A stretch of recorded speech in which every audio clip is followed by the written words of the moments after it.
22,265,736 total users on School as of today. And to get that big, we had to know how to retain users. And one of the biggest places we learned this from is the communities on the platform itself.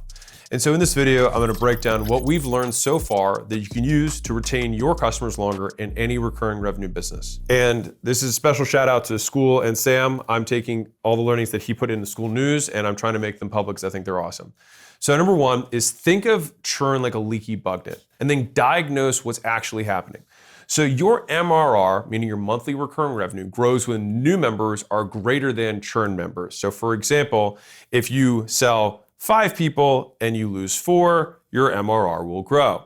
If you sell 5 new members and 5 churn, your growth will be flat. You begin declining when you have fewer new people than people who leave. And so tactically, what you want to do is track those two numbers on a monthly basis, joins versus cancels, and then force yourself to label the businesses growing, flat, or declining based on that.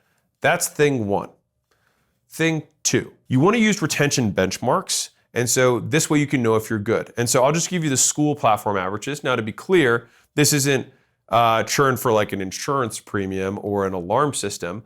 But if you sell anything that is, I would say, a consumer service that's not like a home service, but just like a weight loss service or anything that you'd help somebody, or a remote service, or anything that's like an online service, these metrics will probably be much more correlated to what you're at.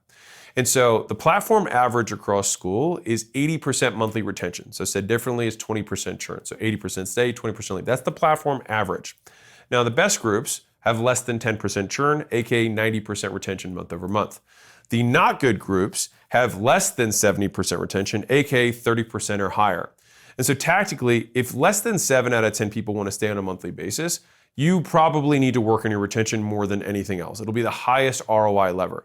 Now to put this in context, if you take your churn from 20% to 10%, or said differently, you take your retention from 80 to 90%, you didn't just get a 10 or 12% boost, you got a double in the LTV per customer, meaning customers stay twice as long when you make that change. And so one of the big things that people get confused about these small numbers is that the smaller the number, the bigger the change by percentages when you make these small tweaks. And to be clear, this is all monthly in comparison to others, not in comparison to have like a sellable business or anything like that. Real quick, I'm gonna show you the exact 10-stage roadmap from 0 to 100 million plus that less than 1% of companies finish. I've now done multiple times. And so I can say with a lot of confidence that these are the stages as headcount increases that you need to get through. And I broke each of these down by 8 different functions of the business, what the constraint feels like what are the symptoms of it when you're going through it, and then what steps we actually took to graduate. And we've done this across software, physical products, service businesses, brick and mortar, all of this, and it works. And it's my gift to you. It's absolutely free. And so the link's in the description, but you just go acquisition.com/roadmap, just enter your info and it'll spit it right back to you, all free. So number 3 is the biggest rule is that churn drops dramatically with time. All right, so this is a very cool inference that Sam shared with me that I thought was really, really interesting. So it's very easy to think, okay, my average churn is, call it 10% a month. But when you actually look at cohorts of churn, meaning people who are at their 6th month versus people who are at the 2nd month versus 3rd month, et cetera, the averages across platform are also very different by month. And so, for example, month 1 to 3 are the highest churn. So they're 20% plus during these months. Now, if you keep someone 90 days, which seems to be the first kind of big churn drop-off point, it drops to around 10% or less. And you're like, that's kind of interesting. It basically drops in half if you get people to day 90. Now, by month 6, so another 90 days after that, churn gets extremely low. So it goes from like 10% to 2%. All right, so a 5x decrease or a 5x increase in LTV, depending on how you want to see it. And so the implications of this are huge because a lot of people will obsess, myself included, about like, how do I get my monthly churn down, over and over again? An easier way to think about decreasing your churn is not how do I make this number go down, but how do I get someone to stay past day 90? How do I get these people to stay past month 6? Because those become much more tactical in terms of like, this is what I can do. Now, to be clear, if your community or recurring revenue thing is less than 90 days old, then your churn is always going to be inflated because you haven't even gotten those customers who've made it past that point. That would, over time, decrease your monthly churn. If it's less than 6 months old, it's the same thing, just a little bit less. And so, to be clear, don't overhaul your entire business because your month 1 churn sucks. that's normal for it to be higher than the other months, unless basically everyone's leaving, in which case, yes, you should go fix that. All right, so that's number 3. And I think that one's like really, really big, and I wanna like hit on that. Like, I would say if you had to focus on 3 tactics, have a very specific strategy for getting people past the first month, because that's the biggest month of churn. So that's gonna come from activation, onboarding, expectation setting, selling the right promises on the front end, showing up every day, making sure that you're providing content in that environment. Day 90 is probably gonna have to deliver some sort of outcome, some sort of change in behavior for them. Month 6, it's usually them connecting with other people within that community. All right, and so this is kind of as these things develop. Now, number 4, ask people why they canceled and then look for the patterns. So I would say earlier in my career, I would just like, when someone says, oh, it costs too much, I would just ignore them. I'd be like, oh, they just don't understand the value. But over time, I've learned to appreciate that. Like, I'll tell you a cool little thing. Sam has the head of customer support sits right next to him in the whole office. And the reason for that is because he wanted a very tight feedback loop between the problems that customers are experiencing, the reasons they're canceling, and the things that are getting built. And that's why school is such a strong platform, it's so good. And so tactically, message people who are canceling and say, hey, why are you canceling? And don't knee-jerk, on one response, to be clear. Don't be like, oh, this one person canceled. Like, look for patterns, collect enough feedback to see them. And so tactically, you can create a simple DM script, and then you can tag the reason that people have in an Excel sheet. So it could be like price, overwhelm, not using, it's missing a feature, or it's not what I expected. And you can look at that, and for every 20 cancels or so, review the top 1 or 2 reasons and then fix those. Really tactical advice, please do this. Number 5, ask your best members why they stayed. So we're asking the bad people why they leave, and we're asking the good people why they stay, and then do more of that. So identify the longest tenured people, AKA the most engaged members, and then ask them like, what made you stay? What's the number 1 value that you get here? And so then tactically, whatever shows up repeatedly becomes your kind of retention engine. And so everything else after that is really optional. And I want to emphasize this point. If you can only do one thing that gets people to stay, why would you do 5? And this is a lesson that took me too long to learn, because oftentimes we believe that in order to fix things, we need to fix them through addition, when oftentimes we need to fix them through subtraction and amelioration, AKA making it better rather than adding more stuff. Because if you were to simply fulfill the promise that you originally made, they'd probably stay. So if you think about how do I improve the quality of a product, you make a promise and then you remove all friction associated with getting that thing. And so the businesses, the products, and the services that win are the ones that simply make all the things that suck about achieving the good thing go away. School fundamentally helps people get started online. And so all we've done is try to optimize to make it as easy as humanly possible. And that doesn't mean adding more features. It means making everything in the background just vanish so it just works. Which leads me to number 6, price objections. You don't want to guess, you want to tier based on evidence. So at school, so us eating our own dog food, we had a bunch of people canceling saying it's too expensive.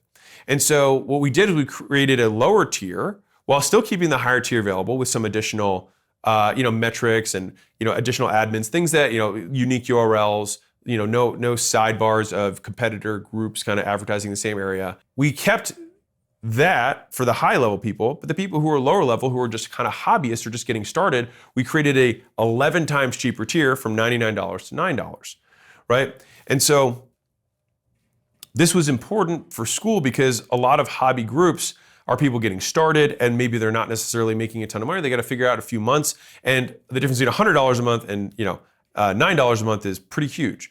And so that allowed the people who were like still figuring it out to still be able to use the tool and stay, and then ultimately be successful longer term. Now, tactically, if your ideal customers, this is a very important point, if your ideal customers say the price is the issue, then you can add a lower tier or a standard plan. If non-ideal people say it's too expensive, just ignore it. That means that the price is actually acting as a good filter, right? Like if you're like, I want a community for $1 million plus business owners, and people who are not $1 million plus say this is expensive, then it's like, great, bingo, it's working, all right? Same thing with whoever your avatar is, which leads to number 7, overwhelm. So let's talk about this. The number 1 reason people churn outside of price is overwhelm. It is the churn driver. And this is why doing less can often retain more. And so the core idea behind this is like, I don't have the time, I can't keep up, I can't utilize it. And usually it just means there's too much stuff. So I wanna break down a real world example of this outside of school that applied the same concept. So Planet Fitness is a $10 a month, gym subscription. They have some upsells, whatever.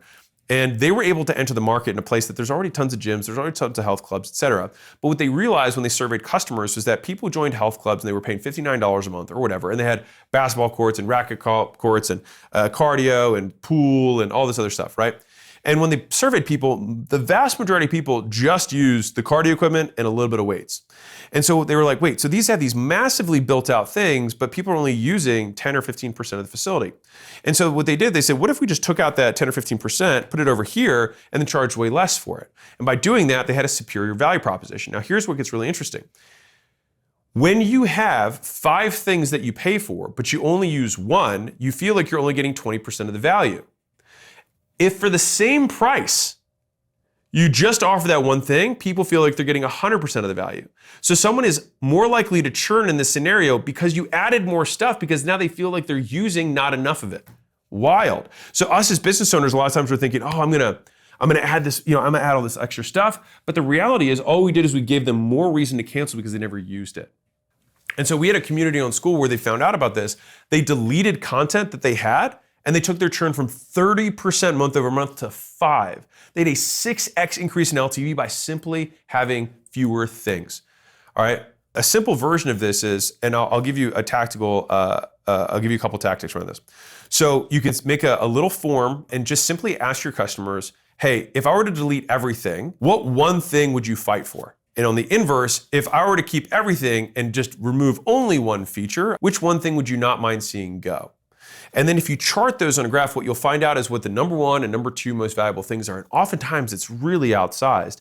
And most of the time, you just need to do those things and basically forget about everything else. Because one of the big things we have to remember is that people who are using your services are not full-time using your stuff. They have lives. And so we want to think about value per second, not seconds of value.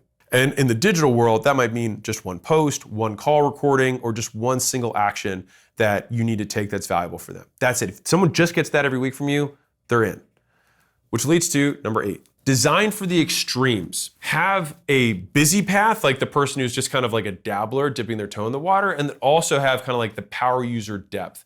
And so a busy member should be able to get value from a distance. They should be able to keep up and not feel like they're left behind. On the other hand, a hardcore person should be able to go deep all day. And so tactically, make an explicit start here / weekly cadence flow for the busy people while leaving optional kind of like side quests in depth for the kind of like heavy users or the heavy users. 9, move the ladder closer to the front.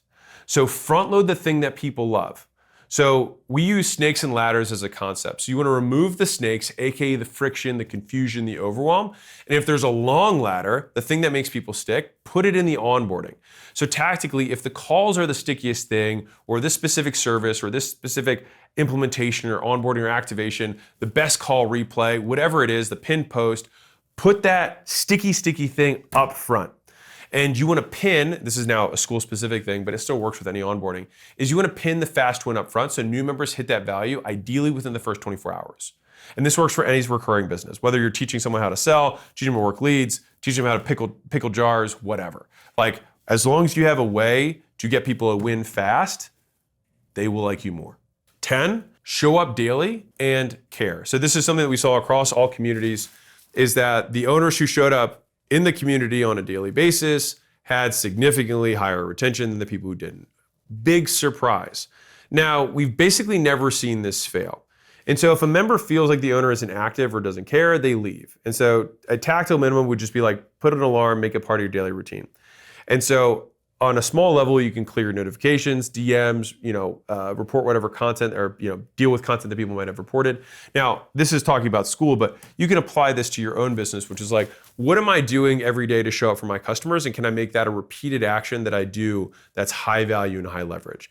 This also means like read the complaints every morning of customers who are dealing with issues. Because if you want to hide your head in the sand, you will be, well, I guess your head will be in the sand and that will suck because then you're going to get in your ears and your nose and it's like, how are you going to live, right? It's a tough life.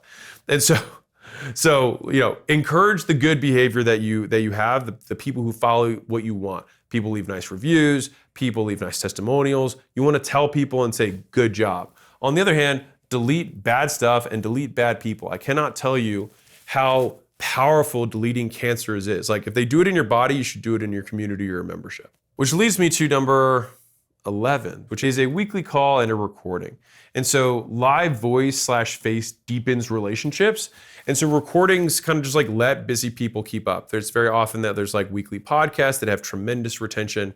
It's just like, it's just enough. Like, and think about TV shows. Like obviously Netflix created the binge culture, but the vast majority of shows are like once a week. It's enough that people can keep up with it. And too many of these kind of like extra add-ons, people kind of revert to that one thing, and you want to make sure that the one thing they're consuming is the best one. So if you're unsure what kind of communication cadence to stick with, just default to like one big thing per week, and then like a best of post. Very simple. So it could be like weekly call and weekly post. That's all you have to do. Very, very simple within a community structure. Let's go to number 12. So you want to add an annual plan with a discount. So the reason this works is that annual always has lower churn than monthly, and it's because you only need to decide one time rather than 12. And so annual buyers churn less. And even beyond the they can't cancel effect, right? So like, because they can't cancel because they already paid is one element of that. But the other element is just that like, typically those people are also more committed. They also got a lower rate. So there's a lot of, they're also more qualified because they paid more upfront. So there's a lot of and. So having that is valuable. Now, a common practice here is 16 or 17%, which usually buy 10, get 2. All right, so if you're not doing this within whatever service you sell, have an annual component that you should implement like today, like right now, first thing you do after this. Announce it and expect a meaningful chunk of people to take it. And what that does is it stabilizes retention. 13, you want to build belonging via one-on-one relationships and 10 true regulars. Now, this isn't a digital community, but from a business that has any kind of community that's involved, real, in person, et cetera, fostering one-on-one relationship, which is thinking like, what are the unique aspects of these people who are coming in, and can I pair them with other people who are like them? Because if people find, I think there's, Layla shared this out with me. This is on the employee side, but it totally transfers, which is if an employee has a friend that they're friends with outside of work, they stay 5 times longer at their job. Think about how wild that is. Just one friend outside of work, or one person that they're like really good friends with. And so like hack of hacks, like get them to make one real friend. Now that's easier said than done, but the nice thing that you should have, hopefully everyone should have one thing in common, which is that they're all patrons of your business. So they at least have that interest some way in common. And so the fastest way to do this is also introduce some of the true regulars to the new members. And I used to do this at my gyms. Like otherwise everyone just feels brand new. They feel like in-group, out-group. Like you don't want to have people feel like they're walking in on someone else's conversation. So if somebody's new to a party, right, and you're holding a party and someone walks in, what do? Oh, this is John. John, meet Tina, meet Jesse, meet Trish. John's really good at X, Y, and Z. Trish is great. John, blah, blah, blah. Right? And so it's just like, just help them build rapport, which building rapport just comes down to like, what things do they have overlap over? That's all it is. All right. But within the digital community, so going back down to school, you can anchor engagement in community with 10 regulars. That's it. You just need 10 regulars. The tactical piece of this is that identify the top 10 people. These are your model citizens, the best customers, your best avatars. DM them, figure out their goals, spotlight them, meaning give them public kudos, invite them to contribute, not just like watch them do it. And if you can, again, publicly recognize in any way possible, it further reinforces the behavior. And you want to introduce the new people to them, AKA matchmaking. Sometimes tactics can be very overwhelming, but sometimes they're exactly what you need. If you have a recurring revenue business, don't expect to implement all of this stuff at once. Just take one thing off the list, do it, add it in consistently, and then once you get consistent with that one, add another one off the list. And so conquering churn, or trying to have an alliteration for retention, like mastering retention, but I need an R. Something retention, remastering retention, just comes down to doing 100 small things consistently over a very long period of time. And so most people think that growth looks like this, when in fact, growth really just looks like a flat retention curve, and that what happens is it just keeps growing. And so I hope this helps. Keep crushing it.